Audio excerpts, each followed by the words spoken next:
சட்டம் மாறி வந்து மண்ணை முட்டும் காலில் சூழ்ந்து கைகள் தட்டும் வாழியவே தென்னவராட்சி திசைகள் எட்டும் நம்மவராற்றல் விண்ணை முட்டும் எட்டு திக்கும் முரசு கொட்டும் வாழியவே.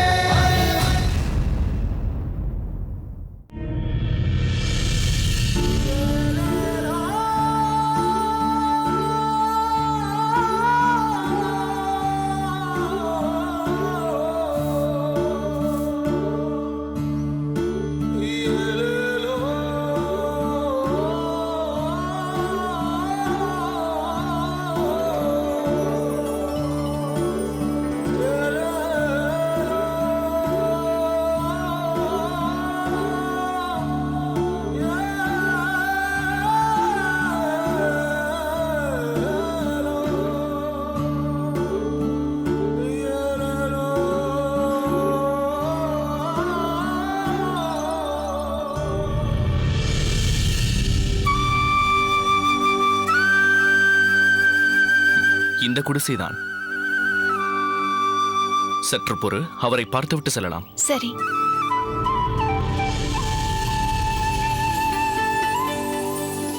செழியா, வா செழியா.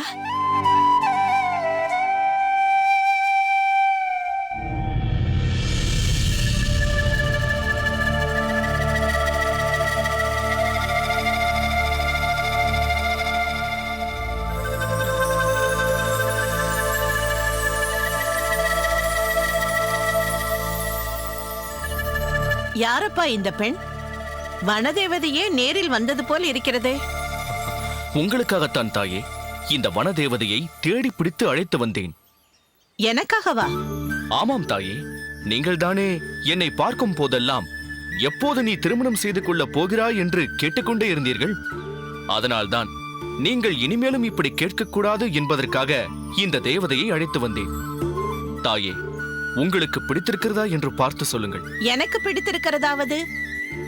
வானத்திலிருந்து இறங்கி வந்த தேவதை போல் இருக்கும் இவளை வனதேவதையா வானத்து தேவதையா என்று சொல்லவே முடியவில்லையப்பா. முதலில் இந்த பெண்ணிற்கு உன்னை பிடித்திருக்கிறதா என்று கேள். என்னை இவளுக்கு பிடித்திருப்பதால் தானே நான் அழைத்த உடனேயே என்னோடு வந்தாள். என்னம்மா, அப்படியா? இப்படி ஒரு அழகான பெண் வேண்டும் என்றுதான் இவ்வளவு நாட்கள் நீ காத்திருந்தாயா? செழியா, உன் விருப்பம் நிறைவேறியதல்லவா? என் செழியனுக்கு தகுந்தாற்போல் பெண் கிடைக்க வேண்டுமே என்ற என் ஆசையும் நிறைவேறிவிட்டதப்பா.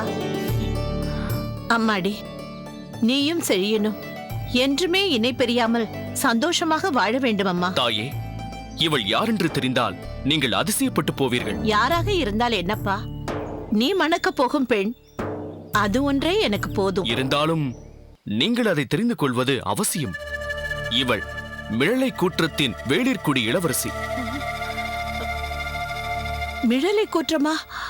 அப்படி என்றால் இவள் அந்த இருங்கோவேள்? ஆமாம் தாயே, இருங்கோவேளின் தங்கை தாமரை. ஏனம்மா, நீதான் அந்த பெண் தாமரையா? இந்த சிறு வயதில் எத்தனை துன்பங்களை அனுபவித்து விட்டாய் அம்மா. தாயே, எனக்கு நேர்ந்ததெல்லாம் உங்களுக்கு தெரியுமா?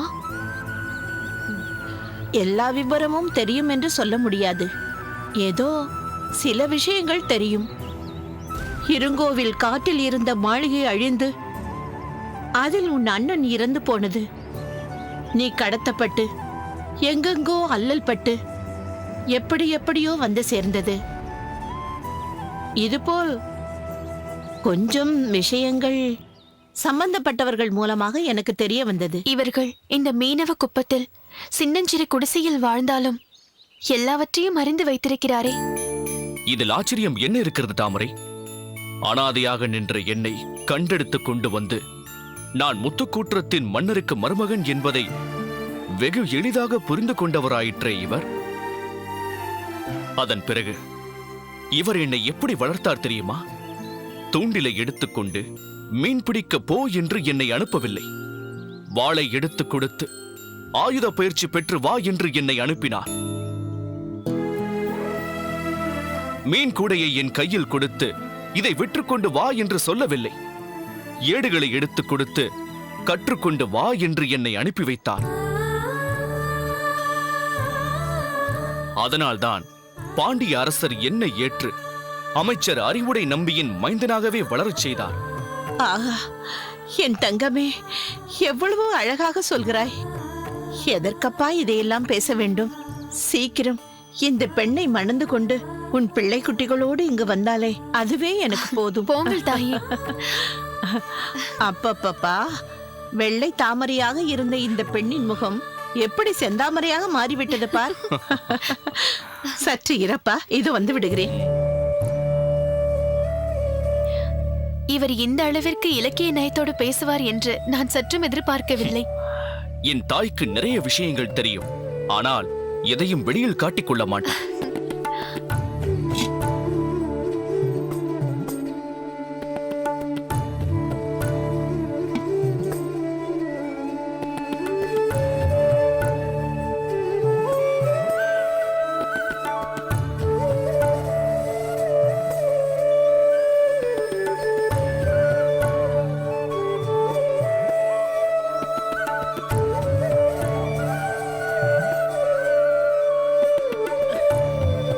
இதோ பார் தாமரை, நீ எத்தனையோ முத்து மாலைகளையும் மாணிக்க மாலைகளையும் அணிந்திருப்பாய். ஆனால் நான் மிகவும் சாதாரணமானவள். என்னால் தர முடிந்தது இந்த மணிமாலைதான்.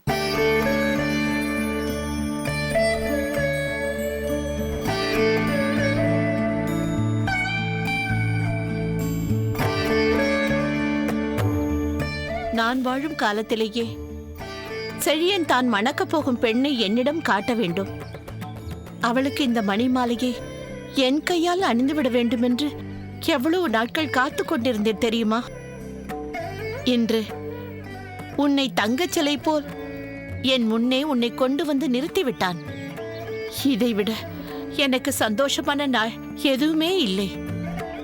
இந்த மாலையை நீ அணிந்து கொள்வாய் அல்லவா?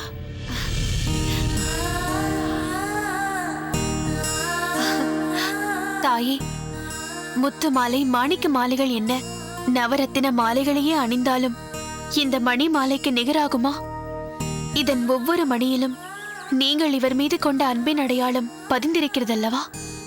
அதனால் இதைவிட ஒரு உயர்ந்த மாலை எதுவுமே இருக்க முடியாது. நான் என் வாழ்வில் பெற்ற மாலைகளிலேயே விலை மதிக்க முடியாதது இந்த மணி மாலைதான். இதை உங்கள் கையாலேயே எனக்கு அணிவித்து விடுங்கள்.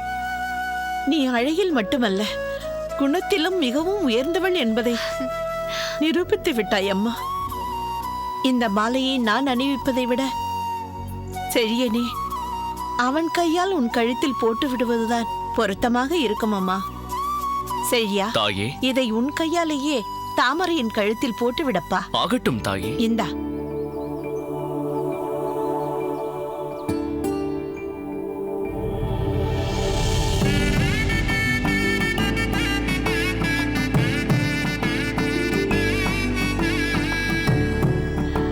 செழியா, இந்த மணிமாலையை தாமரையின் கழுத்தில் நீ அணிவித்தது திருமணத்தில் மாங்கல்யம் அணிவித்தது போலவே இருந்தது.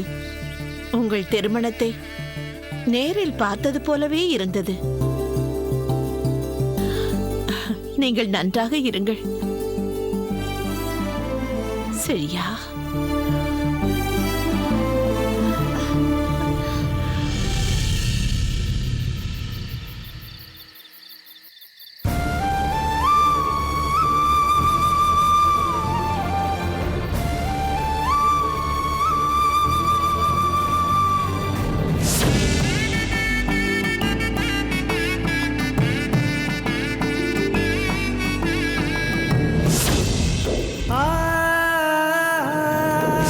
இந்த மணிமாலையை தாமரையின் கழுத்தில் நீ அணிவித்தது திருமணத்தில் மாங்கல்யம் அணிவித்தது போலவே இருந்தது. உங்கள் திருமணத்தை நேரில் பார்த்தது போலவே இருந்தது.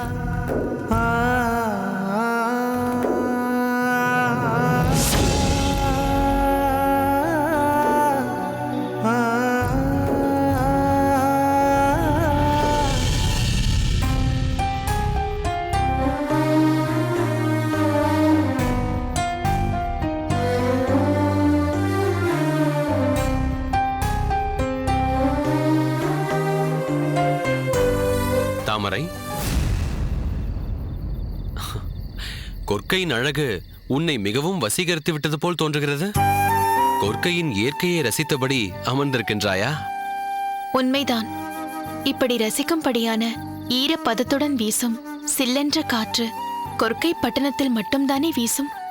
அதைத்தான் அனுபவித்துக் கொண்டிருக்கிறேன். ஏன் தாமரை, இந்த கொற்கை பட்டணத்தில் நம் கண்ணையும் கருத்தையும் கவரும் வண்ணம் அமைக்கப்பட்டிருக்கும் விளக்கொளி நீரூற்றை நீ பார்த்திருக்கின்றாயா?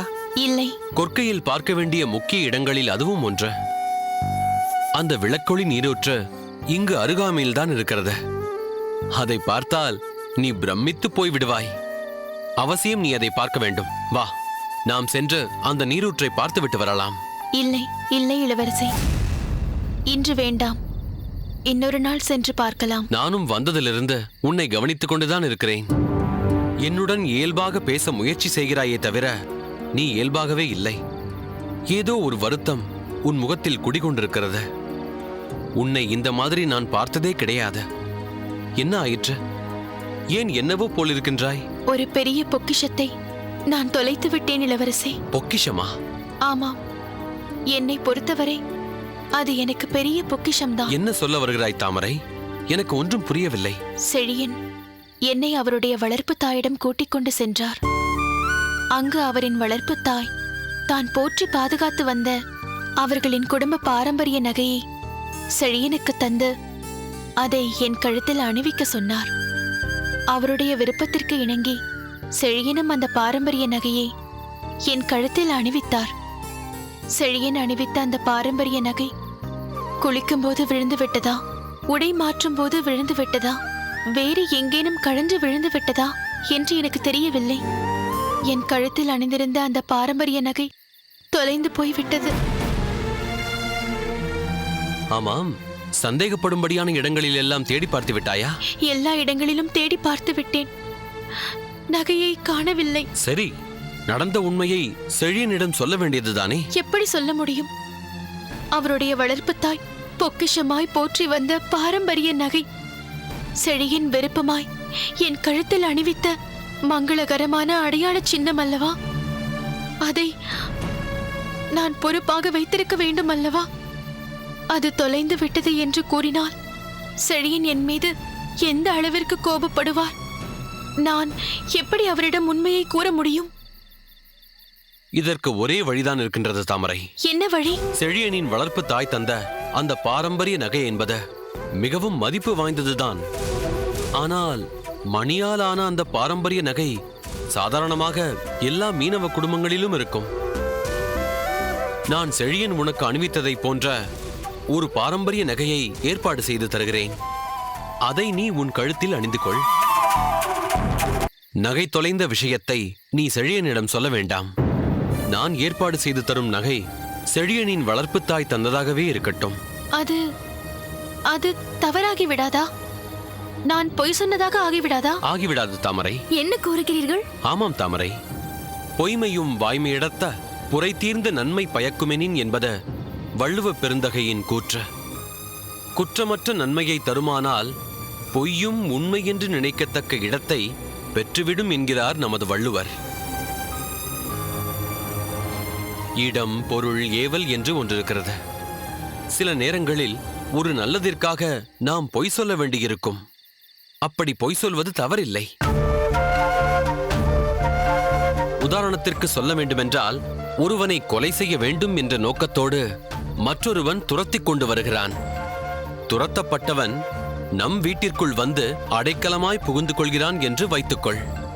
அப்போது அங்கு வந்த கொலைகாரன் நம்மிடத்தில் இந்த பக்கம் ஒரு ஆள் வந்தானா என்று கேட்டால் நாம் அதற்கு என்ன சொல்வோம்? அந்த நேரத்தில் நான் பொய் சொல்ல மாட்டேன், உண்மையைத்தான் சொல்வேன் என்று உண்மையை சொன்னால் பிறகு என்ன ஆகும்? அந்த கொலைகாரன் நம் வீட்டினுள் புகுந்து அவனை குத்திக் கொன்று விடுவான். எனவே அந்த நேரத்தில் நாம் ஒரு உயிரை காப்பாற்றுவதற்காக அவன் இங்கு வரவே இல்லை என்று வந்தவனிடத்தில் பொய்தானே சொல்ல வேண்டியதிருக்கும். அப்படியென்றால் செழியனிடத்தில் நகை காணாமல் போன விஷயத்தை சொல்ல வேண்டாம் என்கிறீர்களா? நீ இப்போது இருக்கும் சூழ்நிலையில் வேறு வழியே இல்லை. செழியன் உன்னை தவறாக எடுத்துக்கொள்ளக் கூடாது என்று நீ நினைத்தால் அவனிடத்தில் உண்மையை சொல்லாமல் மறைத்துவிடு. இதில் தவறு ஒன்றுமில்லை தாமரை. சரி, நீங்கள் சொன்னது போலவே செய்கிறேன். நீங்கள் கூறிய அந்த நகை எப்போது கைக்கு வரும்? நாளை காலையில் அந்த நகை உன்னிடம் வந்து சேர்ந்துவிடும். என்ன தாமரை, இப்போது போய் அந்த விளக்கொளி நீரூற்றை பார்க்கலாம் அல்லவா? வா.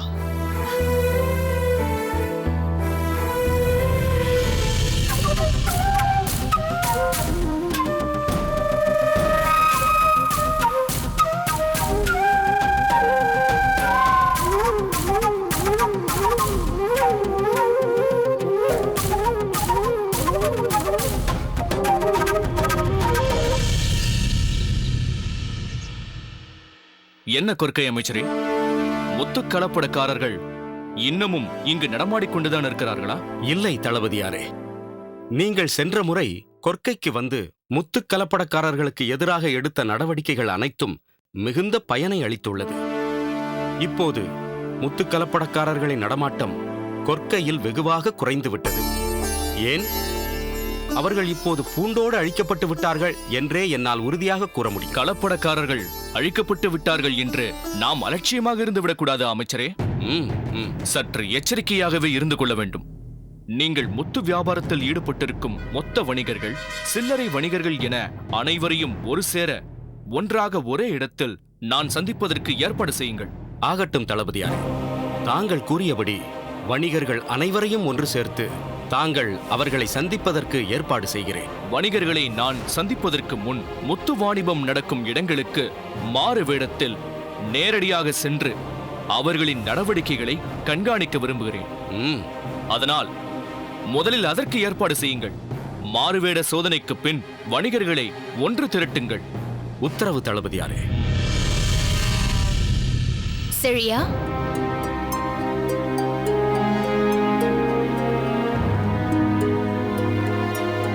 வாருங்கள் இளவரசியாரே. சரி அமைச்சரே, நான் கூறியபடி ஏற்பாடு செய்த பின் என்னை வந்து சந்தியுங்கள். இப்போது நீங்கள் போகலாம். உத்தரவு தளபதியாரே. சொல்லுங்கள் இளவரசியாரே, என்ன காரியமாக என்னை சந்திக்க வந்திருக்கிறீர்கள்? ஏதோ அமைச்சர் முன்பாக என்னை இளவரசி என்று அழைத்தீர்கள். இப்போதுதான் அமைச்சர் சென்று விட்டாரே, இன்னும் ஏன் என்னை இளவரசி என்று அழைக்கிறீர்கள்? சகோதரி என்ற உரிமையோடு மலர்கொடி என்று அழையுங்கள். சரி, சொல் மலர்கொடி. பாண்டிய நாட்டில் நீங்கள் இருந்ததற்கும் இப்போது கொற்கையில் நீங்கள் இருப்பதற்கும் உங்களிடத்தில் நிறைய மாற்றம் தென்படுகிறது. அப்படியா? அப்படி என்ன மாற்றத்தை என்னிடத்தில் கண்டீர்கள்? தாமரை உடன் இருப்பதால் என்று நினைக்கிறேன். பாண்டிய நாட்டில் இருந்ததை விட கொற்கைக்கு வந்த பின் உங்கள் முகம் தெளிவாக புதுப்பொலியுடன் காட்சியளிக்கிறது. உண்மைதான் மலர்கொடி. உனக்கு மட்டும் என்ன குறை? நீண்ட நாட்களாக பிரிந்திருந்து உன் ஆசை கணவருடன் வந்திருக்கின்றாய். நீங்களும் சந்தோஷமாகத்தானே இருப்பீர்கள்? இல்லை, நீங்கள் நினைப்பது போல் நான் சந்தோஷமாக இல்லை. என் சந்தோஷங்களை எல்லாம் நான் தொலைத்துவிட்டு நிற்கிறேன். மலர்கொடி, நீ சொல்வது எனக்கு அதிர்ச்சியாகவும் ஆச்சரியமாகவும் புது செய்தியாகவும் இருக்கிறது. எதனால் இப்படி சொல்கிறாய்? ஏன் நீ சந்தோஷமாக இல்லை? கட்டிய கணவன் மனம் மாறிவிட்டால் எந்த மனைவியால் சந்தோஷமாக இருக்க முடியும்? புரியவில்லை மலர்கொடி. பாண்டிய இளவரசர் முன்பு போல இல்லை. இப்போது மிகவும் மாறிவிட்டார். அவர் ஏன் மாறினார், அவருடைய இந்த மனமாற்றத்திற்கு யார் காரணம் என்பதும் எனக்கு தெரியும். ஆனால் அதை வெளிப்படையாக உங்களிடம் சொல்வதற்கு எனக்கு தயக்கமாக இருக்கிறது. மலர்கொடி, ஏன் தயங்குகிறாய்?